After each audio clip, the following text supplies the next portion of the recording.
You know, we are coaggressors, the meanest and the most toxic people on this planet. We have only one dispute: who is more of an aggressor? The dictators Putin and Lukashenko meet regularly. Lukashenko has visited Russia 7 times since the beginning of 2022. Several more meetings were held in other countries as part of interstate events. But Putin's trip to Minsk on December the 19th has been his first since 2019.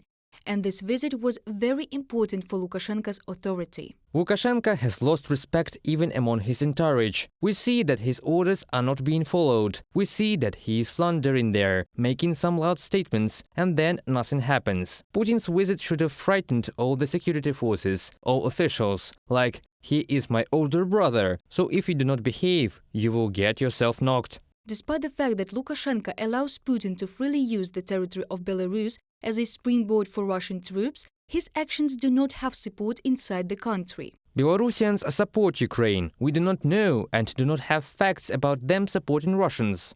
We know that Wagner PMC has come several times and tried to recruit Belarusians, but they failed. Yes, there are some crack-brained Belarusians who support the Russian world and who went to war. But the public knows about the Kalinovsky Regiment, the Terror Regiment, the Pagonia Regiment, cyber guerrillas, the Union of Mothers. They all work in support of Ukraine. Lukashenko does not want to directly enter the Russian-Ukrainian war on the side of Russia. According to experts, he is only interested in his own well-being and the political rule over Belarus. And for this, he is ready for any sacrifice of the Belarusian people.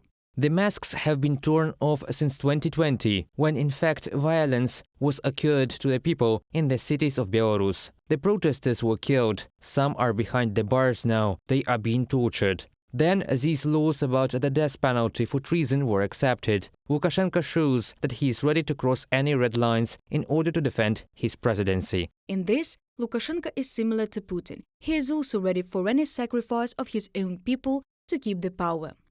The New York Times investigation, citing unnamed officials in Washington, reports that Putin is ready to lose 300,000 Russian soldiers on the battlefield in Ukraine. The CIA believes that Putin will continue the war of attrition because the Kremlin regime depends on its outcome.